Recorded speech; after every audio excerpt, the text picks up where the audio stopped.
Puji Tuhan, kita bersyukur kepada Tuhan kalau saat ini Tuhan berikan kita kesempatan untuk bisa belajar bersama-sama. Ya, bersyukur untuk anugerah Tuhan yang luar biasa Dia berikan. Tema kita sekarang ini tentang 10 hukum Tuhan. 10 perintah Tuhan. The Ten Commandments. The Ten Geboden. Ya, dalam bahasa Belanda. 10 Geboden, bahasa Jermannya. Saudara, sebelum kita mempelajari tentang 10 hukum Tuhan ini, saya memberikan pendahuluan dulu kepada semua saudara. Ya, apa pendahuluannya? Nah, ini penting sekali untuk kita melihat pendahuluan ini ya.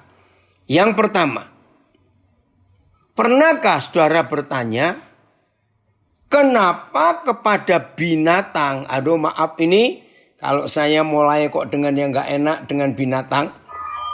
Ya, mengapa kepada binatang Tuhan tidak pernah memberikan hukum, peraturan, undang-undang.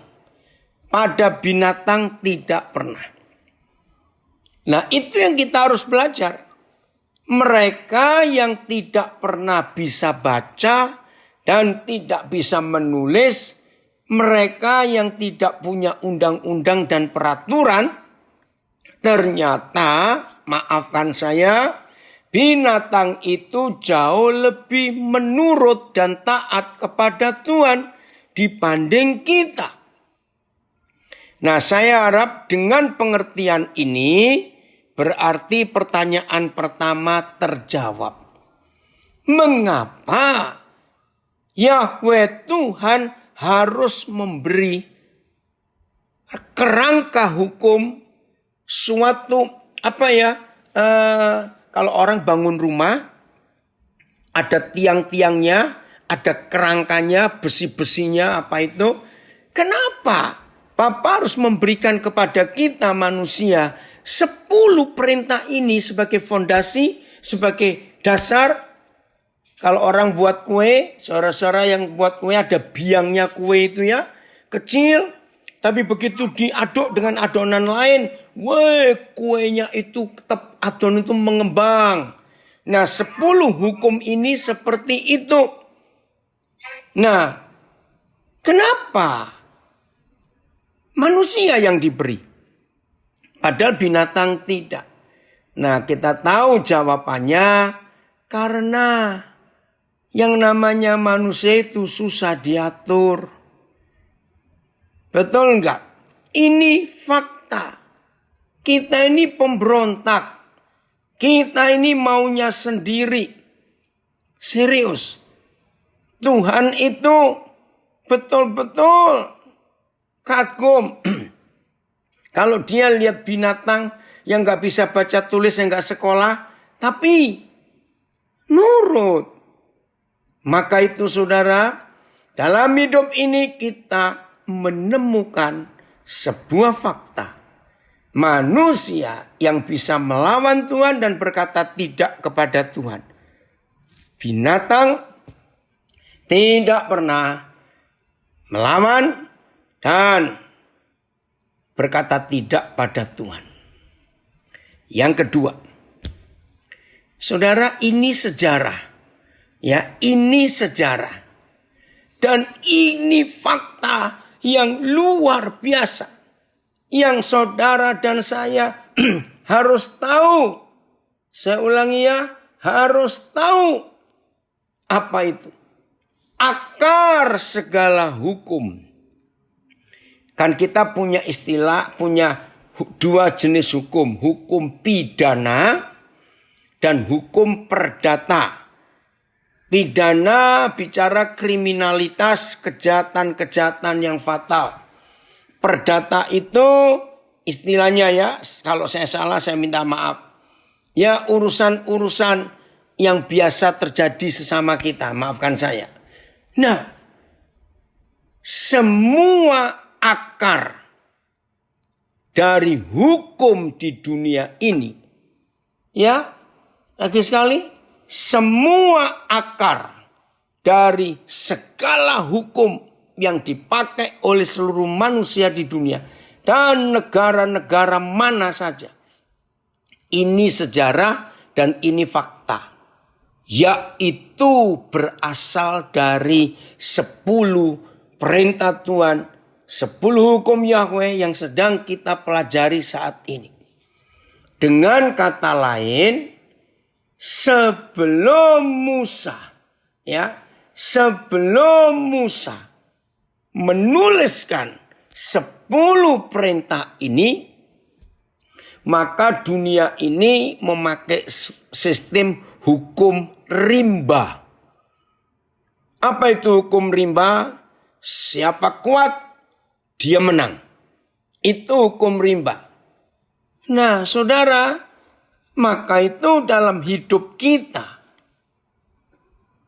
nggak ada yang bisa membantah, nggak ada yang bisa menyangkal bahwa Musa adalah orang pertama di dunia yang menerima hukum yang luar biasa ini. Maka itu Musa disebut the lawgiver. Bahasa Inggrisnya manusia yang memberi hukum. Lawgiver, pemberi. Nah, 3 agama besar di dunia yang pakai istilah agama samawi. Artinya agama yang Tuhannya cuma satu. Yahudi, Kristen Katolik, dan Islam. Nah, 3 agama besar ini, saudara, sangat mempercayai Musa. Karena kisah hidup Musa ada di 3 kitab suci ini. Wih, ini luar biasa. Nah, ini hal yang kedua. Musa itu manusia pertama di dunia yang menerima 10 hukum. Akar dari semua hukum yang ada di dunia ini.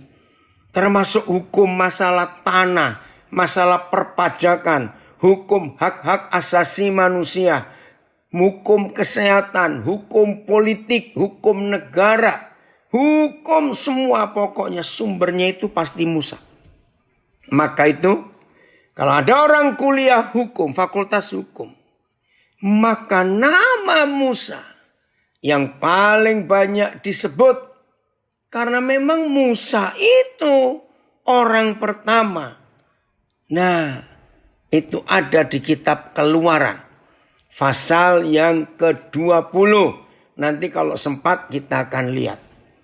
Jelas ya? Jadi, kenapa hanya manusia yang terima hukum, binatang tidak? Ya karena kita bandel, kita keras kepala. Yang kedua, 10 hukum ini adalah akar dari segala hukum yang ada di dunia ini. Maka itu mulai hari ini kita betul-betul harus mengerti. Nah, maka itu kalau saudara baca 5 kitab yang pertama, Kejadian sampai Ulangan itu 5 kitab yang pertama. Saudara, itulah kitab hukum Musa. Karena di 5 kitab itulah bersumber segala peraturan yang dipakai oleh seluruh manusia di dunia sampai hari ini. Maka itu seandainya 5 kitab Taurat Musa itu diikuti dalam sistem kenegaraan, sistem bernegara, wow, maka dunia ini pasti aman. Dunia ini pasti damai. Dunia ini pasti mengalami sukacita yang luar biasa. Oh, terima kasih Bapak untuk berkat Tuhan yang luar biasa ini. Nah, pertanyaan ketiga. Yang namanya manusia. Ayo kita jawab ya. Saya minta saudara menjawab. Yang namanya manusia ini. Suka gak sih diberi peraturan? Diberi hukum? diberi batasan-batasan dalam hidup, suka enggak sih? Yang namanya manusia secara umum, apa jawaban saudara? Ayo nulis yang di Zoom, di IG, di FB. Suka enggak sih manusia? Enggak suka. Terima kasih, anak saya dari Lembang. Enggak suka. Dari Singapura. Puji Tuhan, enggak suka. Tidak suka. Ya, saya enggak tahu Yuditan ini siapa. Tidak. Itulah manusia. Mengapa manusia tidak suka, tidak mau? Karena manusia ingin bebas. Betul. Tidak. Karena dari kecil sudah ada jiwa pemberontak. Betul. Tidak suka. Ya, sudah jawab. Tidak suka. Ya, karena kita punya kehendak bebas. Ingin bebas. Betul. Saudara, nah bayangkan. Diberi hukum saja. Yang namanya manusia itu masih karpe dewe. Maunya sendiri.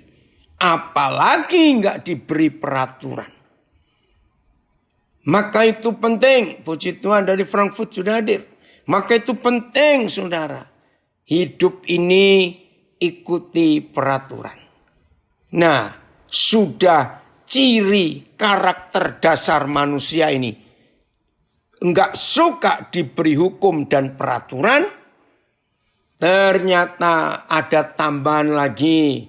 Iya, ada tambahan lagi. Kutentak. Ya, asunta. Apa tambahannya? Sudah enggak suka hukum. Enggak mau diatur. Maunya sendiri. Tidak pernah taat. Wih, ini yang kita harus perhatikan. Betul. Hukum manusia aja, hukum alam aja dilanggar. Itulah sikap dasar kita. Nah, sebelum kita melangkah lebih jauh, ada ilustrasi yang bagus yang saya pernah baca. Saya nggak tahu siapa yang menulis. Begini, kalau manusia itu nggak dikasih batasan. Misalnya, ada satu keluarga ingin main-main ke kebun binatang. Apa yang terjadi kalau di kandang-kandang binatang itu nggak ada pagar atau batasan yang memisahkan antara binatang-binatang, apalagi binatang buas, dengan pengunjung kebun binatang? Ya jawabannya tahu sendiri.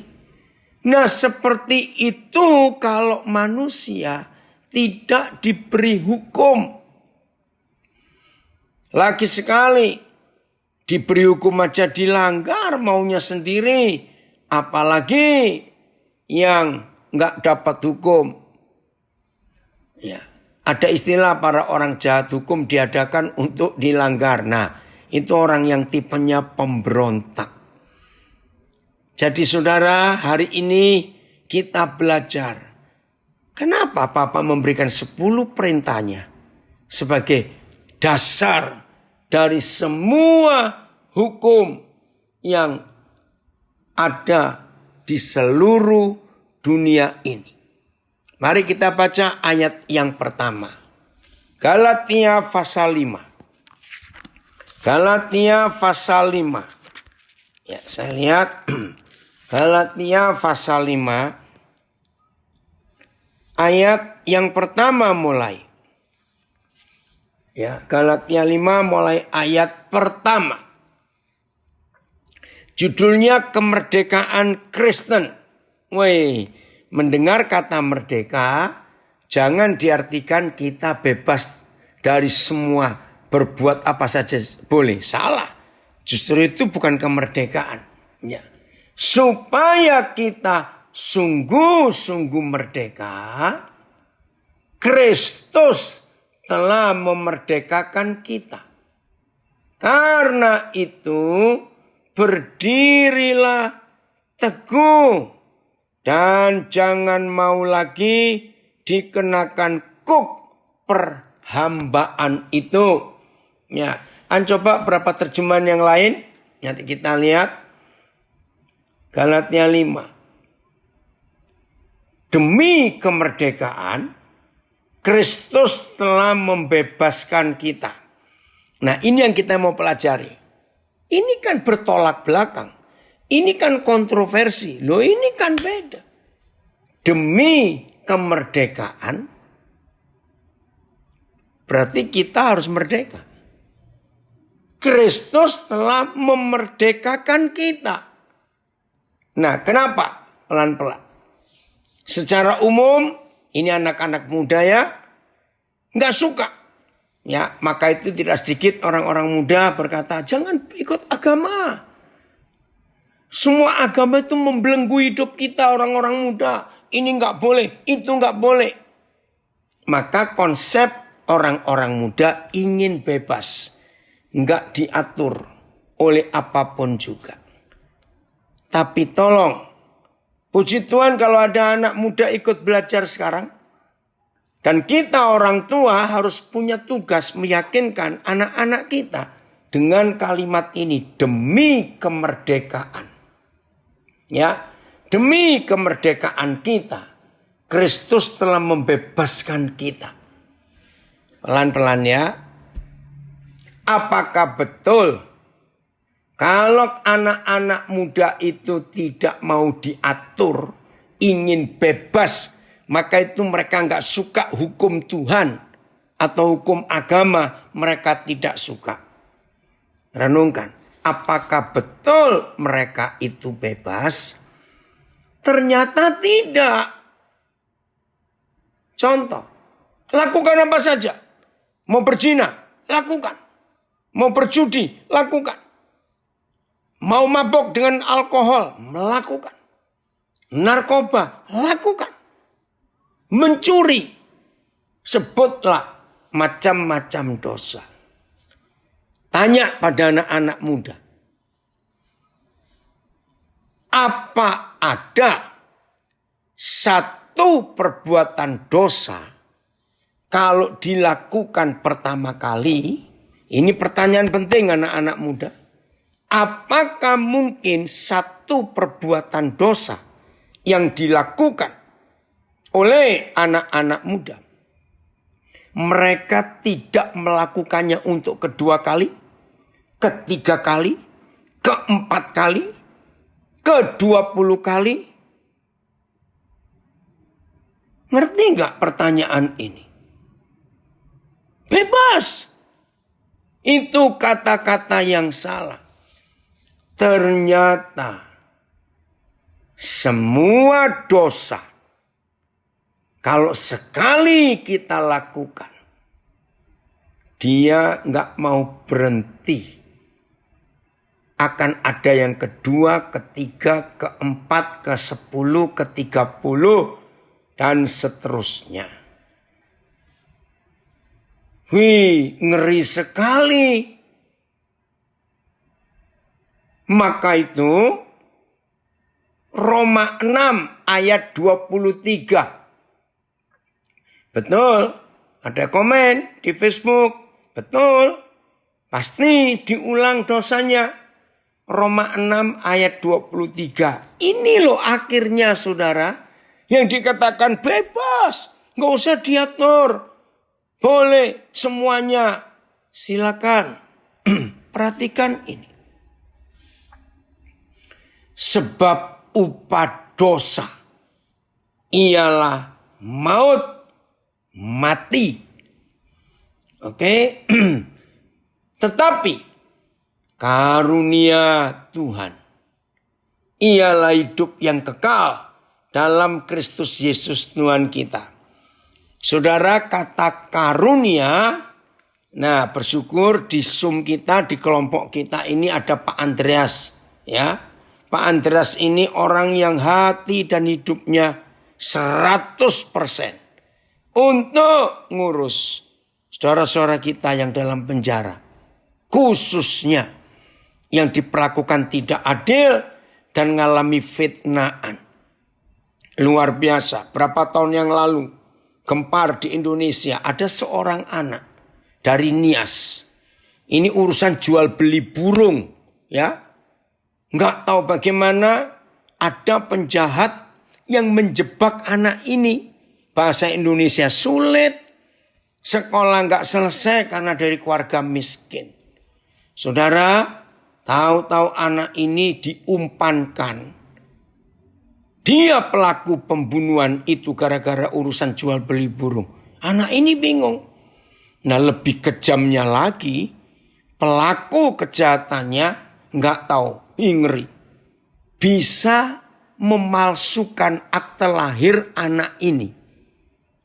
Lahirnya dituakan berapa tahun. Sehingga waktu kejadian itu anak ini masih umur di bawah umur, masih anak-anak. Belum 16 kalau tidak salah. Tapi dalam kejahatan itu dikirimkan palsu. Nah, saya masih ingat itu perjuangan Pak Andreas. Saya sempat ketemu anak itu di Nusa Kambangan. Waktu itu masih belum ada kepastian hukum. Tapi pas saya ketemu di Nusa Kambangan itu bersama Pak Andreas bilang, Pak Daniel ada bukti. Apa buktinya? Itu loh hebatnya Tuhan. Salah seorang pengacara anak ini dapat hikmat dari Roh Kudus. Ada bukti enggak? Anak ini lahirnya yang asli itu tahun berapa? Ya sulit cari bukti kok, orang miskin enggak punya data apa-apa. Tiba-tiba klik. Nah ini Roh Kudus bekerja. Karena dia orang Kristen, pasti ada data baptisan di gereja itu. Lalu nggak tahu bagaimana pengacara ini saudara, cari gereja anak ini.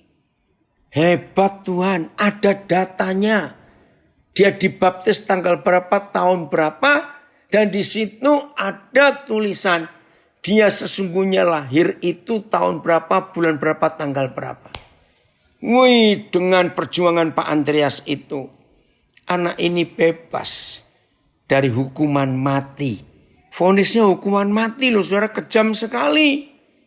Wih, ini hebat sekali. Kalau ada yang ingin kenal Pak Andreas, nanti saya beri, saudara, japri saya, nomor Pak Andreas akan diberi. Karena di IG dan di Zoom, kalau bisa bantu nulis nomor Pak Andreas, silakan ditaruhkannya di IG dan di FB ini.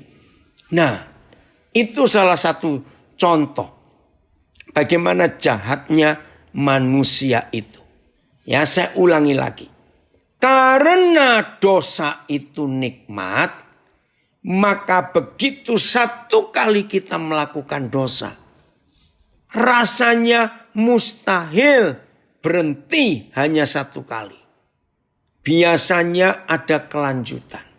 Nah, maka itu sampaikan kepada anak-anak kita, anak-anak muda. Mana yang kamu katakan bebas? Kalau kamu nggak mau diatur oleh hukum, justru kamu terjerat. Reza, assalamualaikum. Ini anak saya dari Lahat gabung ya di Facebook. Papa senang kamu gabung. Oke, tadi kamu diskusi dengan papa. Kamu mau usaha kecil-kecilan, nanti Reza, papa kontak kamu. Namanya Muhammad Agung Reza Saputra. Ya, saya lanjutkan. Nah, ini penting sekali dalam kehidupan kita, ya, untuk menyatakan kemerdekaan yang sungguh-sungguh. Maka itu kalau ada satu dosa, justru orang itu pasti dalam tanda kutip akan terus melakukan lagi. Nah, saya tanya, sekali alkohol nikmat, akhirnya terikat dengan kemabukan, hancur hidup. Sekali narkoba, nggak akan lepas. Sekali jatuh dalam perzinahan, perjudian, dan jenis-jenis dosa yang lain, justru malah mengikat. Tidak bisa merdeka, terbelenggu, termasuk rokok, mengikat. Maka itu Roma 6 ayat 23 tadi jelas. Upah dosa itu maut. Artinya ujung dari dosa adalah maut. Wih, ngeri sekali. Oke, terima kasih. Terjemahan yang lain. Sebab upah dosa adalah maut. Ya, Sebab kematian adalah upah dari dosa. Tetapi hidup sejati dan kekal bersama Kristus Yesus Tuhan kita adalah pemberian yang diberikan oleh Tuhan dengan cuma-cuma. Nah, saya katakan tentang Pak Andreas tadi, kata karunia, kata anugerah, yang dari bahasa Inggrisnya grace, bahasa Yunaninya gratia, itu jadi bahasa hukum di Indonesia. Dan dalam Undang-Undang Negara Republik Indonesia, hanya satu orang yang pangkatnya presiden itu yang berhak memberi grasi. Hebat ya? Jadi bahasa hukum Indonesia, grasi. Artinya kalau ada terpidana mati, seperti anak Nias tadi yang saya ceritakan, mengajukan grasi kepada presiden. Kalau presiden punya kemurahan membebaskan orang itu, maka orang itu bebas dari hukuman mati. Nah, grasi itulah yang dari bahasa surga, bahasa Alkitab, gratia, grace bahasa Inggrisnya. Hebat bukan? Nah, itu kemerdekaan di dalam Kristus. Sehingga kita tidak perlu lagi dihukum. Jelas ya? Roma 8 ayat 1. Roma 8 ayat 1. Lihat hukum ini. Terima kasih Papa. Roma 8 ayat 1. Demikianlah sekarang. Kapan? Sekarang. Tidak ada penghukuman bagi mereka yang ada di dalam Kristus Yesus. Lihat berapa terjemahan. Loh kok enak? Mengapa saudara dan saya manusia berdosa ini, tapi yang hidup di dalam Kristus Yesus itu gak ada hukuman? Karena Tuhan Yesus yang dihukum ganti kita. Otomatis kita yang bebas. Terjemahan yang lain. Karena itu AYT. Sekarang tidak ada lagi penghukuman bagi orang yang ada dalam Yesus Kristus. BIS. Sekarang tidak ada lagi penghukuman terhadap mereka yang hidup bersatu dengan Kristus. MELT. Oleh karena itu, ya, sekarang tidak ada penghukuman bagi mereka yang ada di dalam Kristus Yesus. Yang tidak hidup menurut daging, tetapi menurut roh. Sekarang tidak ada lagi hukuman bagi mereka yang ada dalam Isa Al-Masih. Baik, saya bacakan terjemahan Indonesia apa IMB, saya kok lupa. Indonesia, ya oke. Demikianlah sekarang tidak ada lagi penghukuman bagi mereka yang ada dalam Kristus Yesus. Mereka hidup tidak menurut kedagingan, tapi menurut roh. Oh, terima kasih Kak. Indonesia Modern Bible. Nah, ini yang namanya merdeka. Di dalam Kristus Yesus tidak ada lagi hukuman. Puji Tuhan. Jadi tolong ya anak-anak muda, jangan saudara merasa, weh, kalau nggak ada peraturan itu hidup ini bebas. Tidak. Justru orang itu nggak akan bebas karena dibelenggu. Dosa itu mengikat dan orang akan terus melakukannya. Oke, sekarang kita lihat dengan cepat 10 hukum ini. Ya, kitab Keluaran pasal yang ke-20. Keluaran pasal yang ke-20. Ya, secara ringkas. Lalu Tuhan mengucapkan segala firman ini. Yang pertama. Akulah Yahweh Tuhanmu yang membawa engkau keluar dari tanah Mesir, dari tempat perbudakan. Jangan ada Tuhan lain, dewa lain, penguasa lain di hadapanku. Jangan ada. Ya. Kedua, jangan membuat bagimu patung yang menyerupai apapun yang ada di langit di atas, atau yang ada di bumi di bawah, atau yang ada di dalam air di bawah bumi. Wih, lengkap sekali. Oke. Ketiga, jangan sujud menyembah kepadanya, ya, atau beribadah kepadanya. Sebab aku Yahweh Tuhanmu adalah Tuhan yang cemburu, yang membalaskan kesalahan bapak kepada anak-anaknya, kepada keturunan yang ketiga, keempat dari orang-orang yang membenci aku. Tetapi aku menunjukkan kasih setia kepada beribu-ribu orang, yaitu mereka yang mengasihi aku dan yang berpegang kepada perintah-perintahku. Yang berikut, jangan menyebut nama Yahweh Tuhanmu dengan sembarangan, sebab Yahweh akan memandang bersalah orang yang menyebut namanya dengan sembarangan. Saudara, hukum yang keberapa ini tadi? Keempat nggak salah atau ketiga ya? Itu sudah dikatakan oleh Tuhan Yesus. Bapa kami yang di surga, dikuduskanlah namamu. Jadi nama Tuhan jangan sembarangan disebut. Nggak bisa. Dikuduskanlah namamu. Saudara, ini hukum yang luar biasa. Jadi bukan nggak boleh. Nah, ini maaf. Ini terjemahan yang salah, tafsiran yang salah buat orang Yahudi. Maka itu nama Papa Yahweh mereka nggak berani sebut. Padahal bukan begitu maksudnya. Maksudnya adalah dikuduskanlah namamu. Karena kita anak-anaknya, maka kemanapun kita pergi, kita membawa nama Papa kita.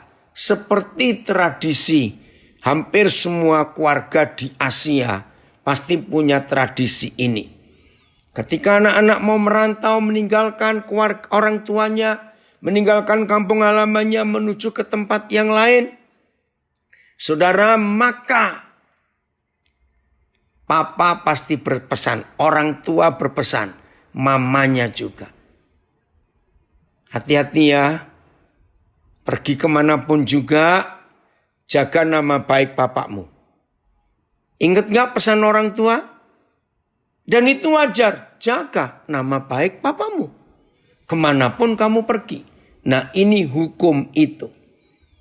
Ingatlah dan kuduskanlah hari Sabat. Harus ada perhentian, istirahat, naik-an. Ya, oke ya. Terus. Mana tadi? Ya. Ayat 10. Tetapi hari ketujuh adalah hari Sabat Yahweh Tuhanmu. Maka jangan melakukan sesuatu pekerjaan. Engkau atau anak-anakmu laki-laki seterusnya, ya. Atau perempuan atau hambamu laki-laki atau hambamu perempuan. Atau hewanmu atau orang asing yang di tempat kediamanmu. Sebab nama hari lamanya Yahweh menjadikan langit dan bumi, laut dan segala isinya. Dan ia berhenti pada hari ketujuh. Itulah sebabnya Yahweh memberkati hari Sabat dan menguduskannya. Nah saudara, 4 hukum yang pertama itu adalah hukum manusia terhadap Tuhan. Ya, manusia terhadap Tuhan. Tapi mulai hukum kelima sampai ke-10 itu untuk manusia dengan sesama manusia. Ini pembagiannya. Ya, makasih bagus. Hukum pertama, kedua, ketiga, keempat itu hubungan manusia dengan Bapa di surga. Hukum kelima dan seterusnya hukum untuk sesama termasuk keluarga. Hormatilah ayahmu dan ibumu. supaya lanjut umurmu di tanah diberikan Yahweh Tuhanmu kepadamu. Dimulai dari keluarga dulu. Anak-anak hormati orang tua. Hukum yang keenam, jangan membunuh. Yang ketujuh, jangan berzina. Yang kedelapan, jangan mencuri. Yang kesembilan, jangan mengucapkan saksi dusta tentang sesamamu. Jangan orang Jawa bilang adu-adu, jual mulut, mencelakakan orang lain dengan perkataan kita. Jahat sekali. Hukum yang ke-10, jangan mengingini rumah sesamamu.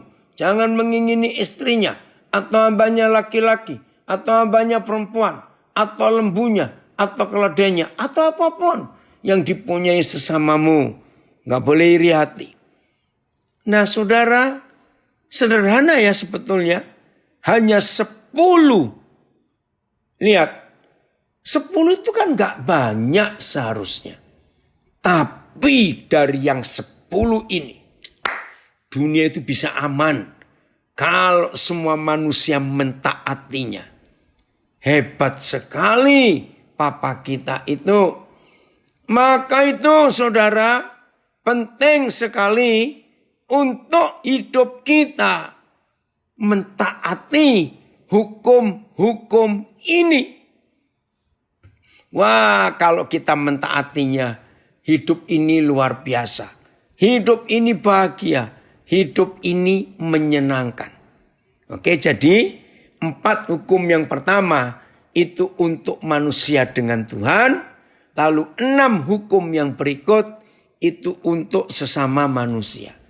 Jadi kita harus mentaati 100% hukum ini dengan konsep pikiran yang sederhana sekali, supaya apa saja yang kita kerjakan itu menghasilkan kemuliaan Tuhan yang luar biasa. Hebat ya Papa kita di surga. Maka itu saudara, tidak ada cara lain. Perhatikan, tidak ada cara lain untuk hidup ini bahagia, untuk hidup itu senang, untuk hidup itu gembira, untuk hidup itu ringan, untuk hidup itu bisa menikmati yang baik. Cuma satu cara ini. Taati peraturan Tuhan yang tertulis ini. Maka kalau kita mentaati, hidup ini sangat-sangat bahagia sekali. Ini yang Tuhan ingin kita kerjakan. Ada komen di Facebook. Tuhan memberi 10 hukum untuk manusia. Tetapi banyak yang jadi pemberontak dan kejam kepada sesama. Yang ada mementingkan diri sendiri. Tidak menghiraukan hukum lagi, maunya bebas. Hingga dosa mengintip mereka. Orang mengira jalan itu lurus tapi ujungnya maut. Kalau tidak mentaati hukum Tuhan. Betul. Maka itu upah dosa itu maut. Hati-hati. Ya, jadi sekali melakukan dosa. Biasanya setan, kalau saya pakai bahasa manusia, biasanya setan nggak akan melepaskan orang itu. Contohnya narkoba, saudara. Mengapa pertama diberi gratis? Supaya orang itu kecanduan. Dan akhirnya nggak gratis lagi, tapi bayar. Dan terikat. Berbahaya sekali kalau kita tidak mentaati hukum itu. Jelas? Kita lanjutkan. Ya, masih kitab Keluaran. Ya, masih kitab Keluaran. Pasal yang ke-20, ya. Ayat yang ke-25. Nah, ini nyimpang sedikit. Maka itu kita harus tahu hukum Papa kita. Ayat 25. Tetapi jika engkau membuat bagiku mezbah dari batu, ya, maka jangan engkau mendirikannya dari batu pahat. Sebab apabila engkau mengerjakannya dengan beliung, maka engkau melanggar kekudusannya. Nah,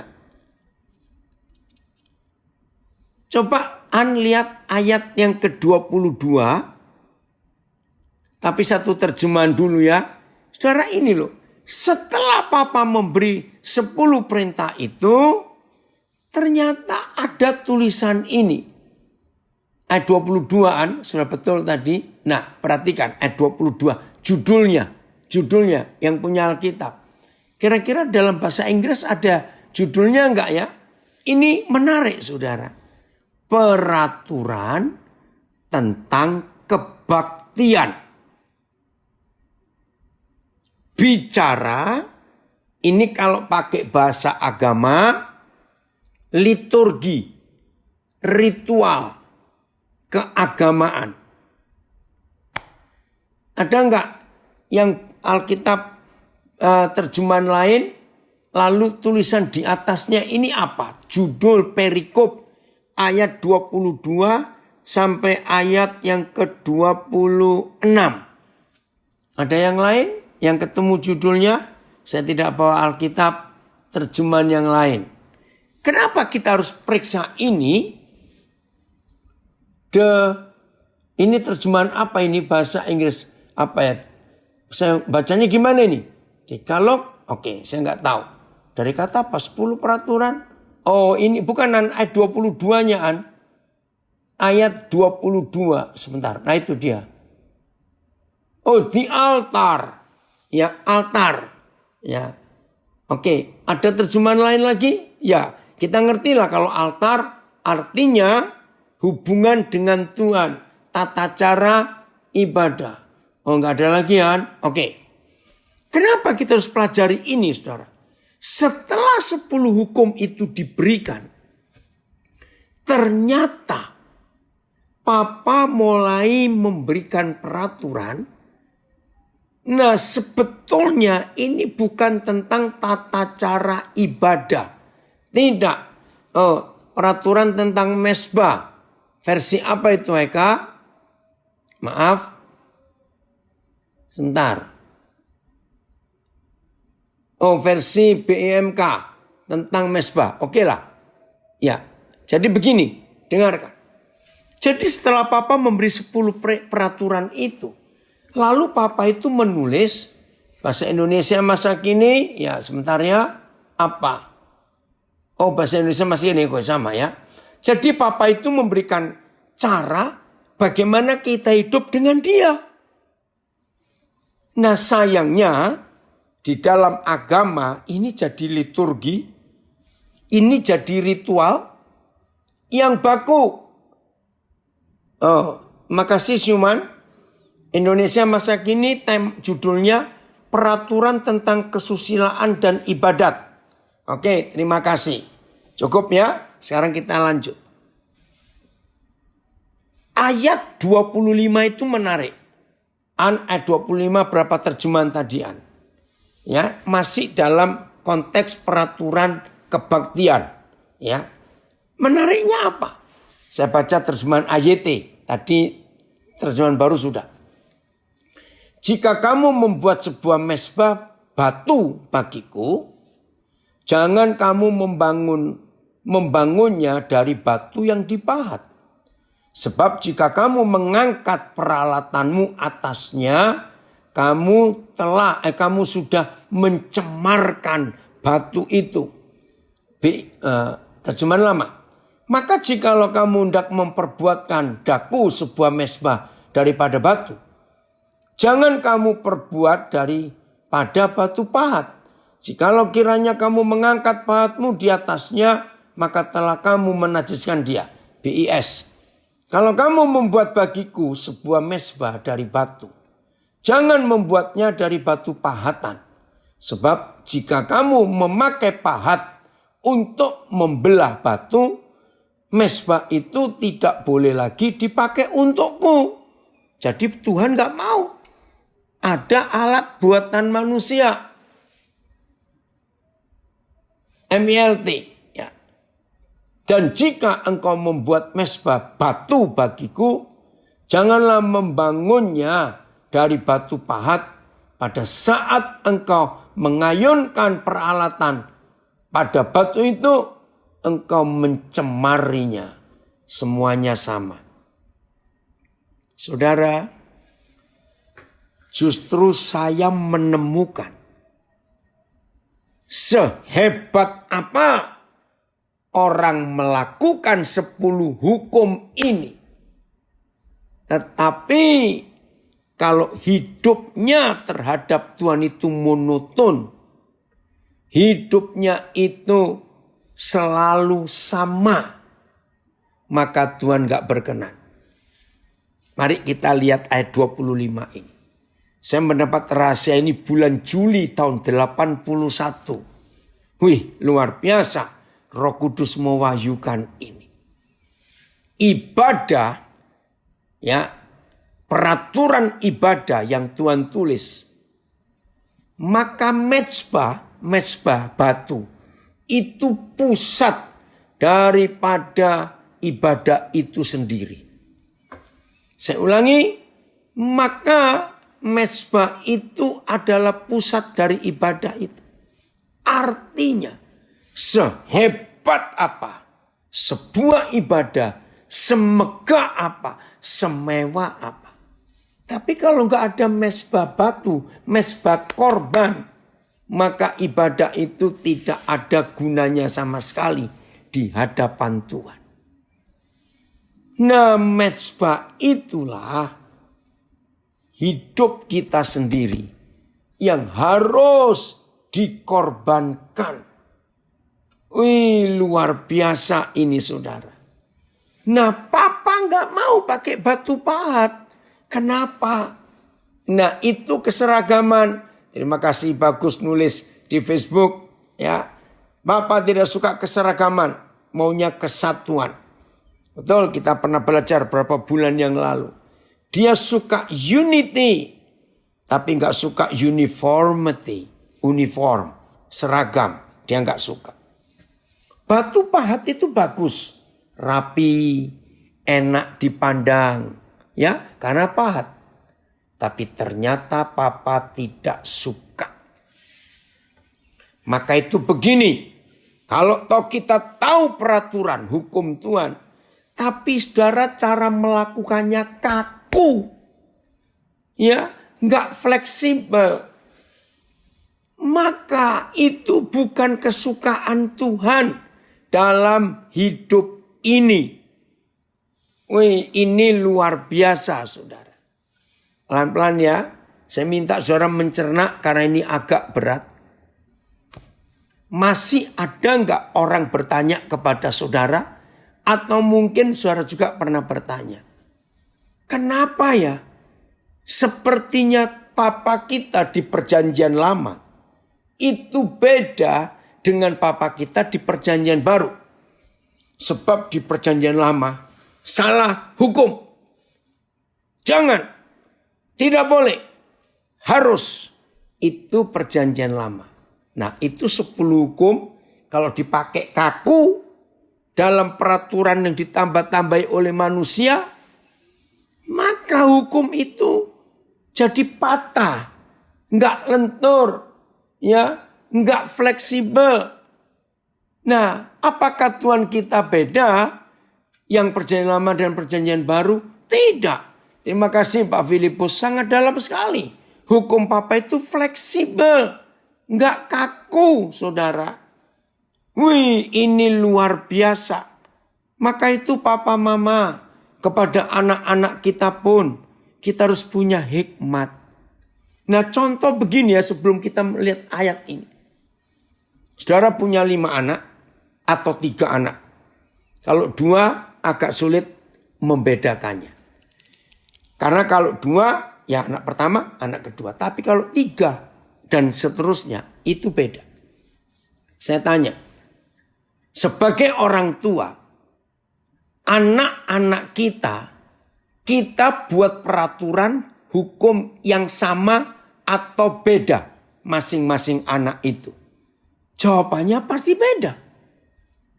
Misalnya, peraturan untuk anak pertama. Wih bagus, anak pertama kita hasilnya luar biasa. Tapi percaya, peraturan untuk anak pertama, kalau kita pakai untuk anak kedua, belum tentu jadi bagus. Nah itu artinya fleksibel. Tidak kaku. Jangan dibuat dari batu pahat. Jangan.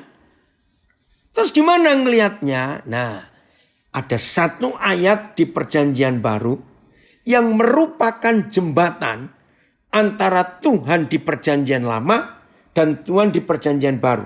Sekarang kita buka. Langsung berapa terjemahan? 1 Korintus 6 ayat 12. Woi, Papa kita itu luar biasa. Maka itu walaupun kita tahu hukum, jangan kaku. Jangan, ya. 1 Korintus 6 ayat 12. Beda-beda Zakaria, betul. Ini anak saya dari Makassar. Beda. 1 Korintus 6 ayat 12.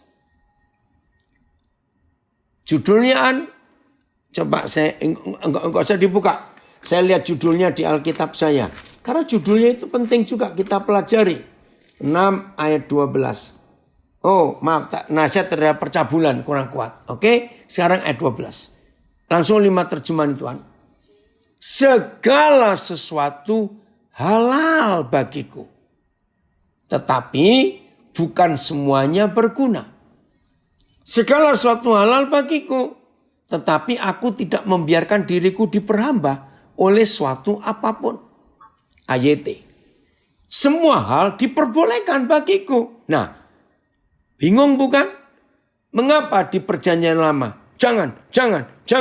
Tidak boleh. Harus. Tiba-tiba Perjanjian Baru. Semua hal diperbolehkan bagiku. Tetapi tidak semuanya berguna. Memang semua hal diperbolehkan bagiku. Tetapi aku tidak mau diperhamba oleh apapun. Ingat tadi Galatia 5. Kemerdekaan jangan disalahgunakan. Maka kita akan rusak. Oke sebentar. Ini Eka memberikan tulis judulnya sebentar. BIMK judulnya pakailah tubuhmu untuk mempermuliakan Tuhan. Baik, saya baca terus. BIS. Ada yang berkata bahwa setiap orang boleh melakukan segala sesuatu. Tapi bagi saya tidak semuanya berguna. Jadi meskipun saya boleh melakukan apa saja, tetapi saya tidak mau membiarkan diri saya dikuasai oleh apapun. MILT. Segala sesuatu halal bagiku, tetapi tidak semuanya berguna. Segala sesuatu halal bagiku, tapi aku tidak mau dikuasai oleh apapun. Ya, semuanya sama. Oh, ini dari versi membaca dengan mudah. Pakailah tubuhmu untuk kemuliaan Tuhan. Ya, segala sesuatu diperbolehkan bagiku, tapi tidak semuanya berguna. Segala sesuatu diperbolehkan bagiku, tapi aku tidak membiarkannya menguasai aku. Betul. Nah, jadi begini. Sebentar ada komen lagi. Terima kasih Bapak, engkau sangat baik. Sangat-sangat baik. Engkau memberikan hukum yang fleksibel bagi kami manusia. Yang hidup dalam daging. Yang syarat dengan keinginan dosa. Terima kasih Bapak. Ini dia. Saudara, bersyukur kepada Tuhan. Ada 1 Korintus 6 ayat 12. Ini jembatannya. Antara Tuhan Perjanjian Lama dan Tuhan Perjanjian Baru. Bukan Tuhan kita berubah. Tidak. Tapi begini pengertiannya. Perjanjian Lama itu masih anak-anak. Selama masih anak-anak harus diberi peraturan tegas. Iya atau tidak. Anak-anak tidak boleh diperlakukan fleksibel. Bahaya. Karena masih anak-anak. Nah, setelah perjanjian baru dimulai dengan kedatangan Tuhan Yesus, maka kita sudah dianggap dewasa, bukan anak-anak lagi. Nah, karena kita sudah dewasa di hadapan Papa, Papa memberi kita untuk memilih. Semuanya boleh, tapi harus milih mana yang tidak mencelakakan dan tidak membelenggu. Narkoba membelenggu, nikotin rokok membelenggu, alkohol membelenggu, perzinahan merusak, judi menghancurkan. Nah, itu ayat 12 1 Korintus 6. Milih karena kita sudah dewasa, bukan anak-anak lagi. Jelas ya? Nah, ayatnya itu ada di Galatia pasal 4. Ini ayat yang terakhir. Galatia 4 ayat 1 sampai 4. Kita akan melihat itu. Ya, Galatia 4 ayat 1 sampai 4. Coba kita lihat. Terima kasih Papa. Hukummu luar biasa. Galatia 4 ayat 1 sampai 4. Sama lagi temanya. Tidak ada lagi perhambaan. Tidak ada lagi perbudakan. Maka itu sambil kita mendengar firman ini, mari masing-masing kita jujur pada diri kita sendiri. Apa yang memperbudak kita? Apa yang membelenggu kita? Alkohol, perzinahan, percabulan, pornografi, nikotin, ikatan-ikatan apa? Harus tahu. Nggak boleh ada perhambaan lagi. Kita ini orang-orang merdeka. Nggak terikat dengan apapun juga. Ya. Yang dimaksud ialah selama seorang ahli waris belum akil balik, ini bahasa Arab, akil balik, puber, ya, menjadi dewasa, sedikit pun ia tidak berbeda dengan seorang hamba. Sungguh pun ia adalah tuan dari segala sesuatu. Tetapi ia berada di bawah perwalian dan pengawasan sampai pada saat yang telah ditentukan oleh papanya. Demikian pula kita. Selama kita belum akil balik, kita takluk juga kepada roh-roh dunia. Tetapi setelah genap waktunya, maka Tuhan mengutus anaknya. Itulah Tuhan Yesus. Yang lahir dari seorang perempuan dan takluk kepada hukum Taurat.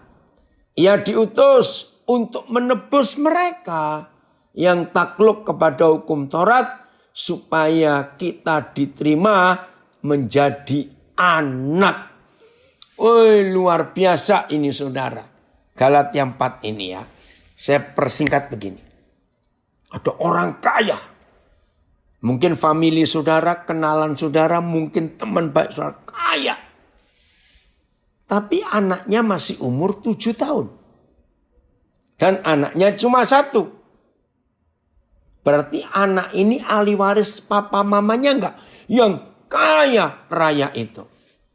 Yang papa senang kamu gabung. Ya. Ahli waris bukan? Iya. Tapi dia belum punya hak untuk menerima warisan papanya itu. Karena dia masih anak-anak. Nah, karena dia masih anak-anak umur 7 tahun, maka harus ada yang orang Jawa ini ngemong, babysit bahasa Inggrisnya. Ada yang menjaga. Nah, anak yang umur 7 tahun ini harus dituntun, dibimbing, diperingatkan. Contohnya, awas, ada api itu. Aduh, jangan pegang. Itu ada strom. Namanya anak kecil, pegang stop kontak. Awas, itu tajam. pegang gunting, pegang pisau. Terus begitu. Ini ada anak saya komen di Facebook. Aku masih pengen ditapuki Tuhan soalnya. No, ini berarti kamu masih nakal, Yong. Awas kamu. Karena masih anak-anak, walaupun dia ahli waris. Sambil jalan, ya. Terus apaan judul? Sebentar, nulis apa ini? Sesuai judul di Galatia 4. Tidak ada lagi perambaan. Jadi segalanya, termasuk rokok, Pak Michael. Oke, diskusi apa kalian? Saya teruskan ya. Iya. Ya udah, kalau ada orang masih suka rokok, nggak usah diberitahu. Tunggu aja. Tunggu apa? Ya, yang nggak enak terjadi di hidupnya, gitu ya. Nah, maaf, nggak usah diskusi dulu. Ayo semuanya, jangan diskusi dulu. Belajar dulu sampai ini selesai. Nah, lalu kapan anak ini nggak ada yang ngemong, nggak ada yang menuntun, nggak ada yang membimbing, sampai kapan? Sampai dia dewasa. Sudah tahu ini itu api, ini setrum, ini tajam, ini lubang, ini. Kalau sudah dewasa nggak perlu lagi. Nah, nggak lama setelah itu maka papanya akan mewariskan semua kekayaannya kepada anaknya ini. Maka itu di akhir kita belajar tentang 10 hukum ini. Jangan menghafalkan 10 hukum itu. 10 hukum itu enggak perlu dihafalkan. Itu sudah tertulis di hati kita, di hidup kita. Ya, oke, ini ada yang bertanya. Saya tahu. Bagaimana tahu kalau seorang sudah dewasa di mata Tuhan? Gampang. Dia enggak perlu dikasih tahu. Itu racun. Itu tajam. Itu bahaya. Enggak perlu. Itu tanda kedewasaan. Oke? Ya. Jelas ya? Nah, maka itu 10 hukum itu jangan kaku mengeterapkannya. Ya, tapi fleksibel karena usia kedewasaan kita. Terima kasih, pengajaran malam ini keren. 1 Korintus 6 ayat 12. Dan memberikan pemahaman yang benar-benar baru bagi aku pribadi. Nah, ini orang Surabaya. Kalau ngomong suweger polwis gitu ya. Aduh, saudara, ayo mulai hari ini. Ya, kalau sudah kita mulai hari ini, periksa diri kita. Kita ini anak yang sudah akil balik, yang sudah dewasa, atau masih anak-anak. Jadi tahu mana yang salah dan benar di mata Tuhan otomatis. Nah, ada istilah yang lucu. Ini bagi orang Surabaya. Saudara tahu orang Surabaya kalau ngomong anak-anak kan arek-arek. Arek itu anak bagi orang Surabaya. Nah, di Surabaya ada istilah arek tuwek.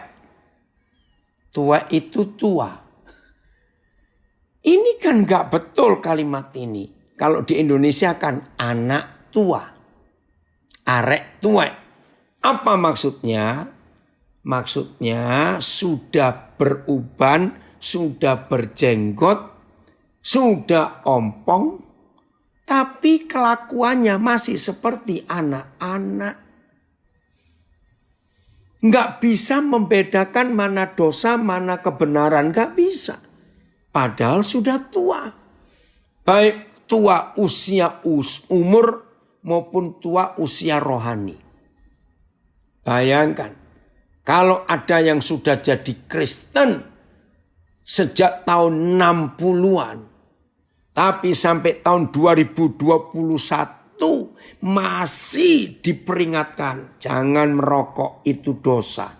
Jangan berzina, jangan mencuri. Itu kan keterlaluan.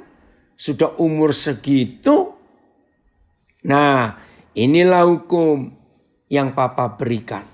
Jadi 10 hukum itu bukan menjadikan kita makin terbelenggu, tapi makin membebaskan kita. Nah, dunia perlu pengajaran ini. Ya, ayo semua kita berlomba-lomba jadi dewasa. Dan baiklah kita mau hidup sungguh-sungguh menuruti apa yang Tuhan inginkan. Salam balik dari JKI Hati Batu, Kota Batu Malang. Woi, luar biasa. Oke ya. Ayat terakhir. Ya, lalu kita merenungkan. Mau bagaimana model kita ini. 2 Korintus 11 ayat 2. 2 Korintus 11. Nah, Tuhan tuh ingin kita jadi dewasa. Nah, dewasanya sampai seperti ini. Masih banyak ya, sebentar. Saya cek dulu. 2 Korintus 11 ayat 2. Saya salah. 2 Korintus 11 ayat 2. Oh betul ya. Saya akan bacakan inilah. Ini loh. Target kita dewasa ini seperti ini. Ya. Juwiman. Dari mana? Terima kasih juga. Sebab aku cemburu kepada kamu. Wih, ini luar biasa. Sebab aku cemburu kepada kamu. Dengan cemburu ilahi. Karena aku telah mempertunangkan kamu kepada satu laki-laki. Untuk membawa kamu sebagai perawan suci kepada Kristus. Terjemahan lain.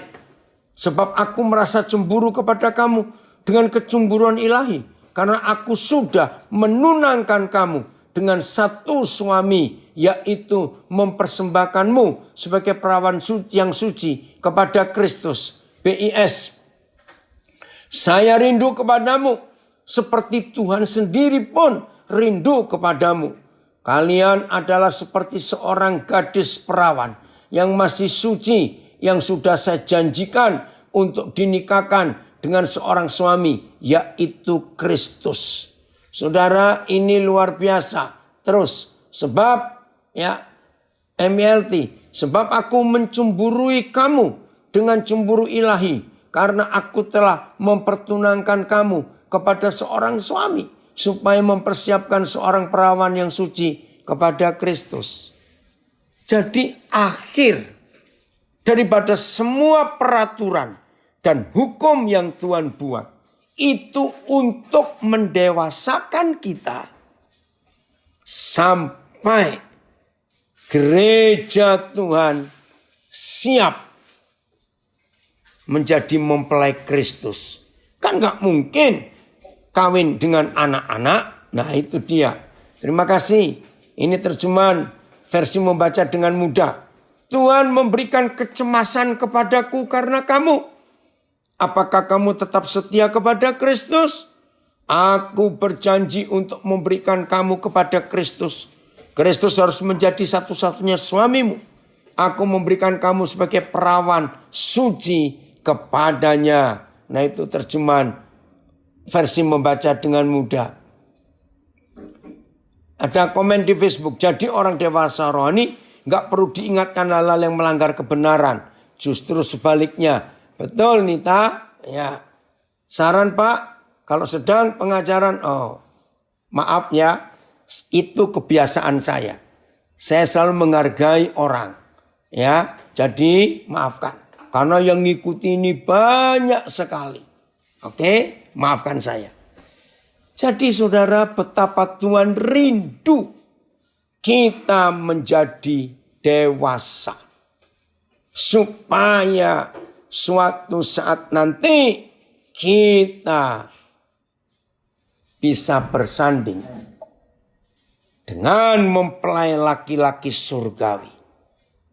Kita gerejanya, mempelai perempuannya, dia adalah mempelai laki-laki. Puji Tuhan, William dari Australia, dari Sydney ikut ini. Oke ya saudara. Mari kita berlomba-lomba menjadikan Yesus Kristus sasaran utama kita. Dan kita mempelai perempuannya. Tuhan Yesus memberkati. Selamat mentaati semua